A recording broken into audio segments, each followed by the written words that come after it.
Proyekto Helmo.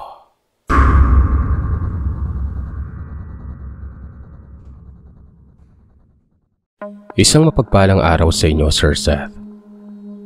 Salamat po pala sa pagbahagi ng aking kwento noong nakaraan. Pagpalain po kayo ng Panginoon. Magandang araw din po sa inyong masugid na taga-subaybay at taga-pakinig. Ako po ulit ito, si Cecilia.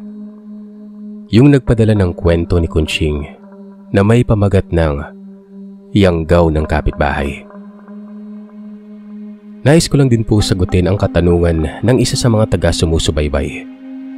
Kung ano ang nangyari sa hayop na lumabas galing kay Kunching.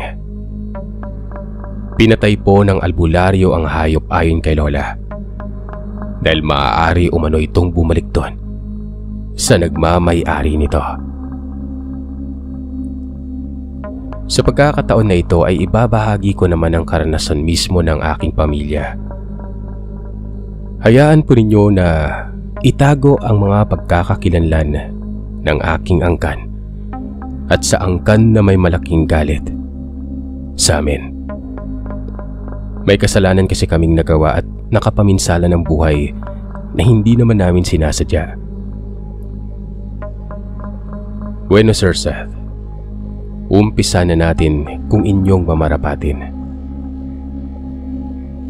13 anyos pa lamang ako sa taon na ito. May 5 kapatid po ako. Bali yung mga sumunod sa akin ay 3 lalaki tapos 2 babae. Ako ang panganay.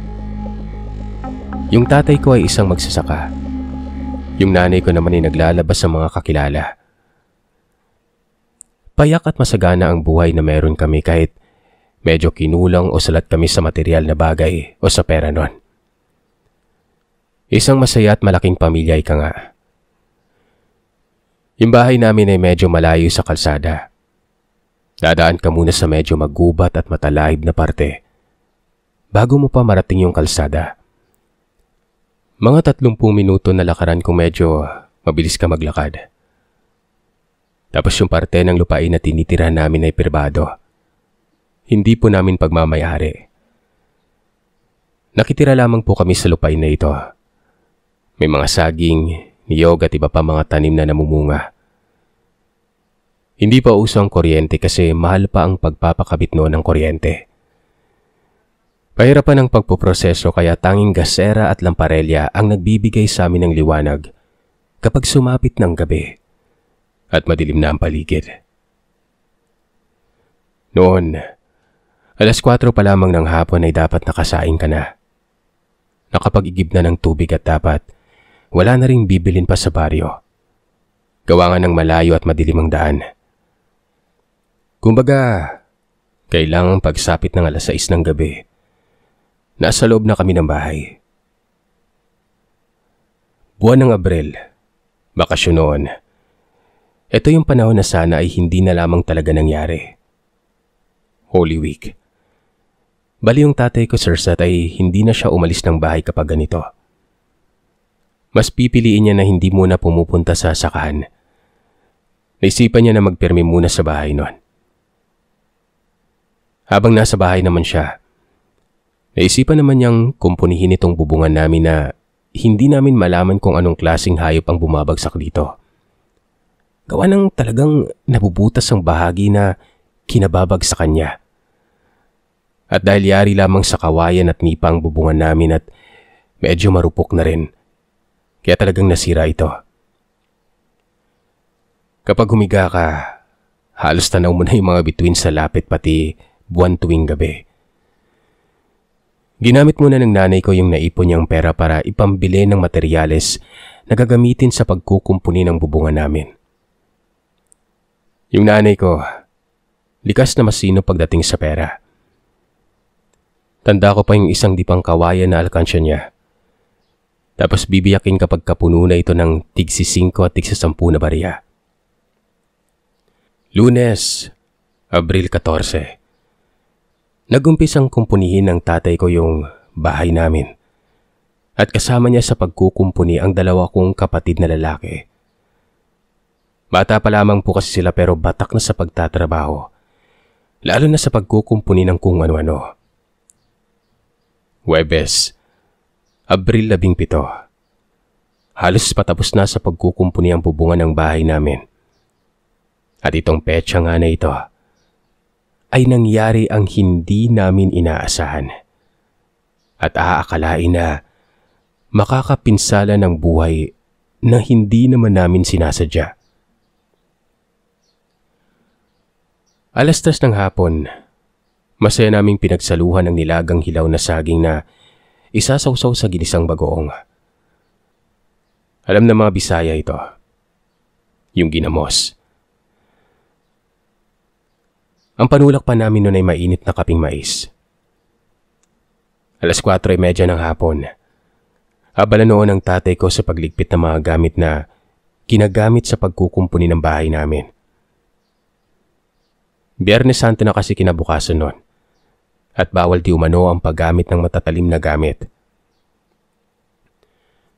Yung nanay ko naman at ako ay abala sa paghahanda ng hapunan. Tapos, yung 3 kapatid ko na lalaki ay nag-iigib naman ng tubig sabay hindi naman masyadong kalayuan na igiban ng tubig nun. Etong 2 maliliit naman, naghaharutan, naglalaro sa may sala. Alas 5:30, palubog na ang araw. Medyo dumidilim na ng konti ang paligid nun. Dito sa oras na ito ay narinig naming tumahol itong aso namin na nakapwesto sa may bukana ng bakuran namin. Yung tipong tahol na animo ay may nakikita na kakaiba. Yung hindi namin nakikita pero may tinitingnan siya doon. Inutusan ng tatay ang mga kapatid kong lalaki na gumayak na sa loob ng bahay. Dahil may mga nilalang di umano na dadaan. Saktong alas 6 ng gabi kung saan nag-aagaw na ang liwanag at dilim, ay nakaamoy itong nanay ko ng hindi kaaya-aya na amoy nun. Alam niyo yung amoy na galing sa imburnal na hinaluan ng amoy ng septic tank. Pasintabi po sa mga kumakain.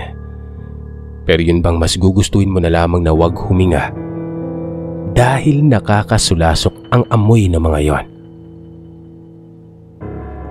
Nang walang ano-ano, biglang umangil itong aso namin.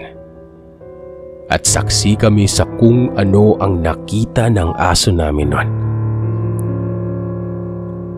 Alanganing aso at alanganing kambing ang nakita namin, Sir Seth. Sobrang laki ng hayop na ito at gigil na tinititigan ng aso namin.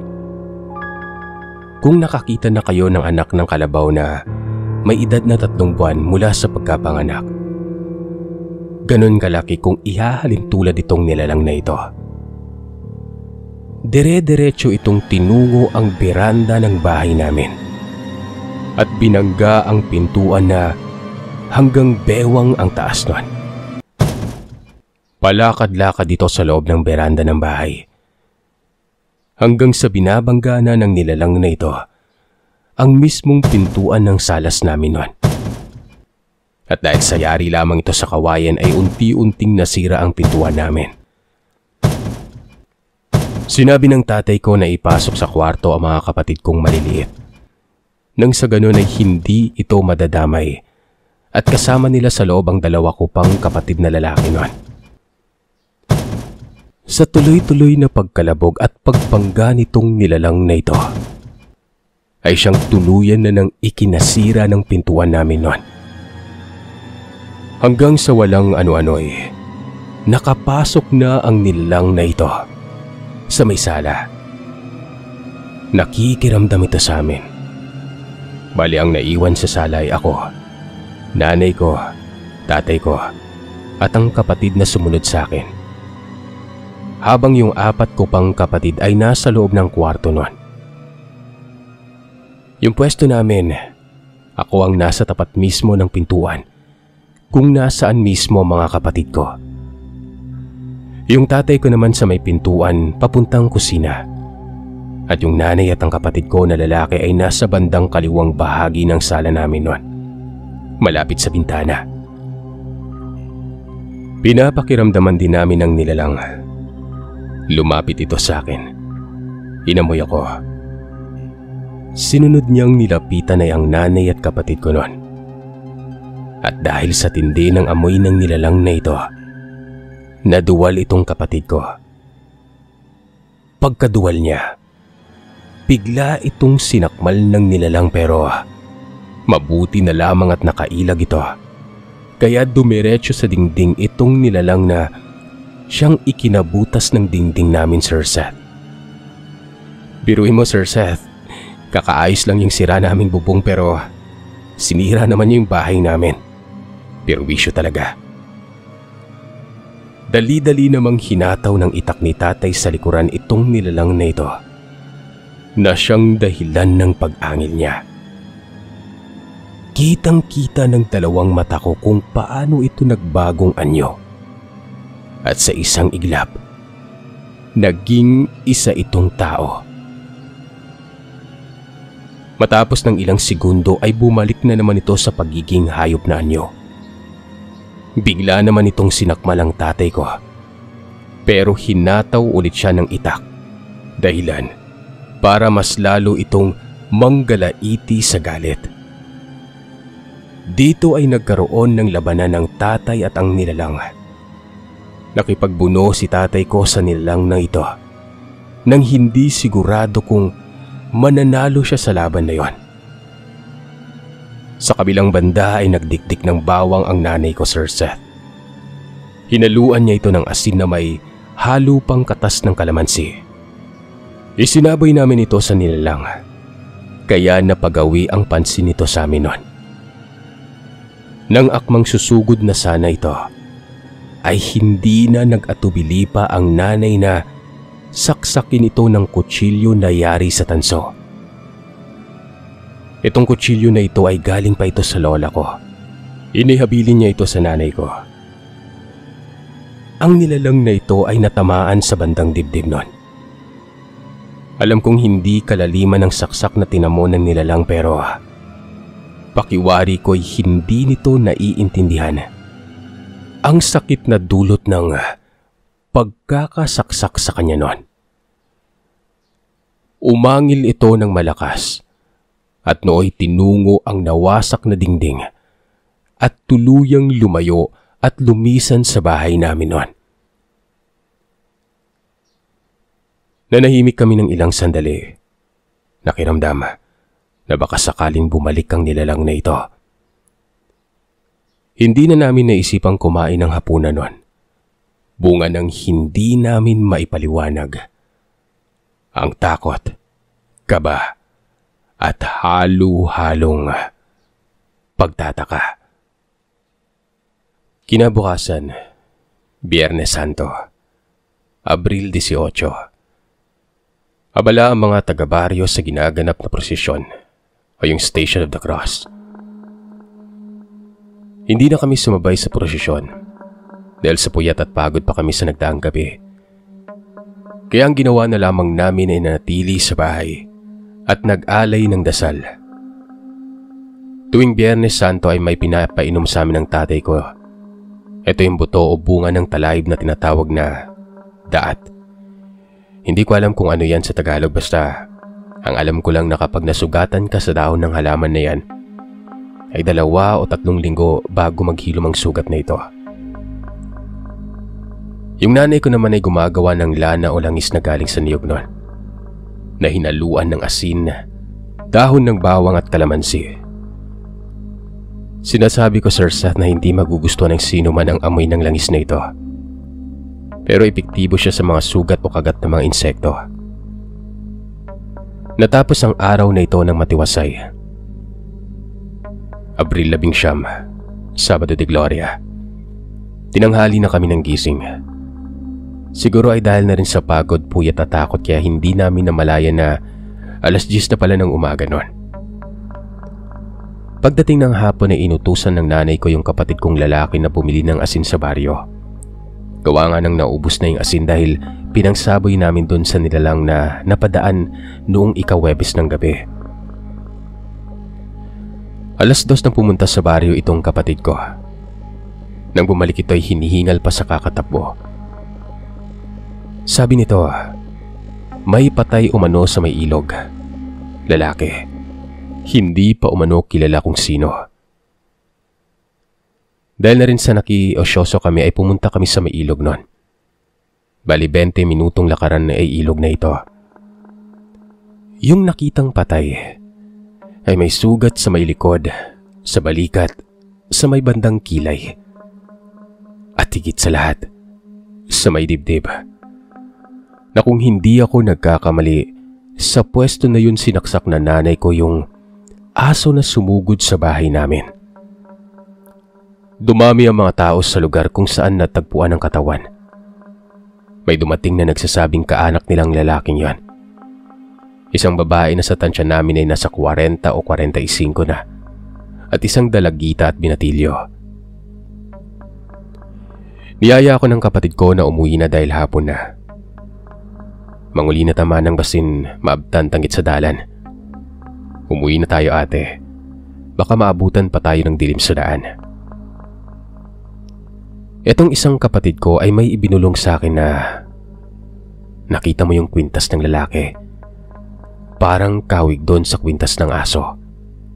Napansin niyo ba? Napatango na lamang kami at sinenyasan na lamang siyang tumahimik nun. Nang akmang aalis na sana kami, ay napadako ang tingin ko doon sa babae.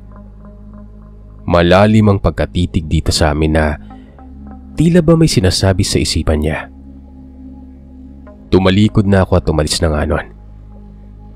Nang may kung anong narinig ako sa gilid ng tenga ko, sirsat na sinabing, magbabayad kayo.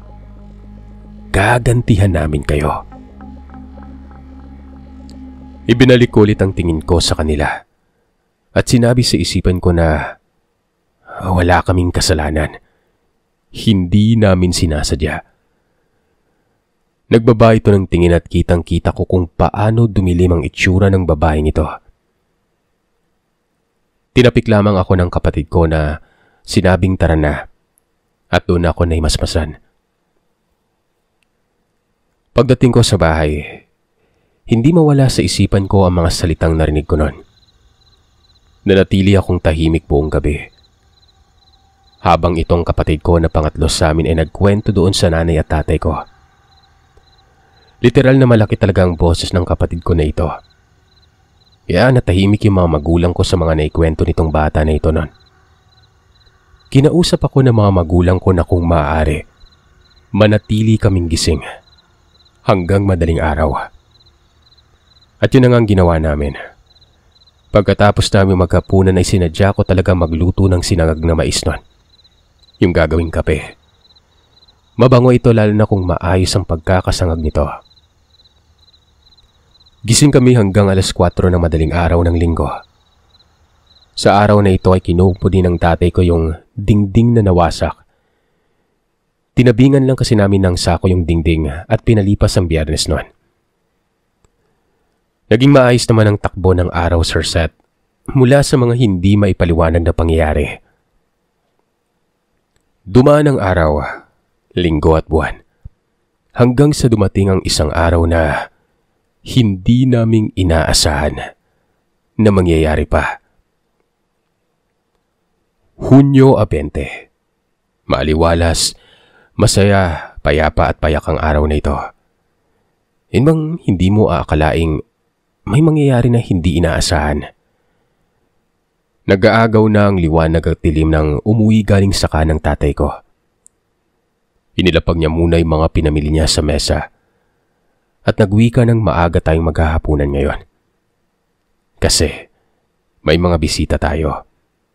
Naghihintay na imbitahin natin. Napaismid na lamang ang nanay ko. Pagkatapos maghapunan ay inutusan ng tatay ko yung nanay na ipasok sa kwarto ang mga batang maliliit at sinabing yung mga kapatid ko na lalaki ang magbabantay sa mga batang yon. Dahil ako umano at yung nanay ko ang kasama niyang haharap sa mga bisitang nag-aabang sa may labas. Binilinan ng nanay ang mga kapatid ko na wag lumabas sa kwarto nun. Isarado ito. Pinahiran muna ng nanay ko ng langis ang harapan ng pinto ng guhit na krus. Tapos ay inilagay ang salamin sa harap mismo ng pintuang yon. Ang kaninang maaliwalas na panahon sa gabi ay napalitan ng maalinsangan na panahon. Bigla ring nagbago ang ihip ng hangin. Lumabas kami ng bahay. Bitbit ang gasera o lamparelya na siyang nagbibigay ilaw. Hindi kami lumagpas sa bukana ng bakuran ng bahay namin. Nagsalita ang tatay ko ng, "Ikaw man dyan na doy, anhi diri dayon. Ikaw pala yan doy, halika dito, tumuloy ka." Nagulat kami ng nanay ko dahil kakilala pala ng tatay ko yung bisitang sinasabi niya. Pero tumalim lamang ang tingin nito at sinabing, "Alam kong alam mo ang sadya ko dito." Sumeryoso ang itsura ng tatay ko nang marinig na yon. Sa unang pagkakataon ay nakita kong nag-iba ang ekspresyon ng mukha ng tatay ko. Binaling niya ang tingin niya sa sinasabing bisita at nagsalita ng, "Alam ko ang pakay niyo, Doy. Alam kong marami kayo pero mas sigit na marami kami." Na siya namang ikinagulat namin ng nanay ko. Pero sumagot lamang ito ng, "Iniligtas mo ang buhay ko noon to. At utang na loob ko yun sa'yo pero nang niyari mo ang pamangkin ko, bayad na ako. Amanas na tayo." Sumagot naman ang tatay ko ng kung ano man ang nangyari ay hindi namin sinasadya. Pero kung mauulit man ang ganong sitwasyon, ay uulitin din namin ang ginawa namin noon. Lumisik ang mata ng nasabing bisita, Sir Seth. Dumako ang tingin niya sa akin pero sinabihan siya ng nanay ko na huwag mong gagalawin ang anak ko. Hindi ninyo magugustuhan ang mangyayari. Na talaga namang diniinan pa ng nanay ko ang pagkakasabi nun. Ngumiti itong bisita at sinabi sa tatay ko ang mga katagang, "Maaaring mapapatawad namin kayo pero maniningil pa rin kami." Sinagot ito ng tatay ko, "Siguraduhin mo lang na marami kayo dahil alam kong alam mo ang kaya kong gawin." Hindi nagsalita itong Doy at inutusan ng mga kasama niya na lisanin na ang lugar namin. Hindi ko maintindihan ang tatay ko noong mga panahon na yon. Pero alam kong kakilala niyang bisitang nabanggit. Lumipas ang linggo, buwan na taon. Hindi na rin kami ginambala pa sa kung anumang klaseng nilalang ang gumagambala sa amin. Pero sigurado akong aswang ang mga ito. At alam ko ring hanggang ngayon ay tahimik silang nagmamanman at nag-aabang ng tamang oras para makaganti.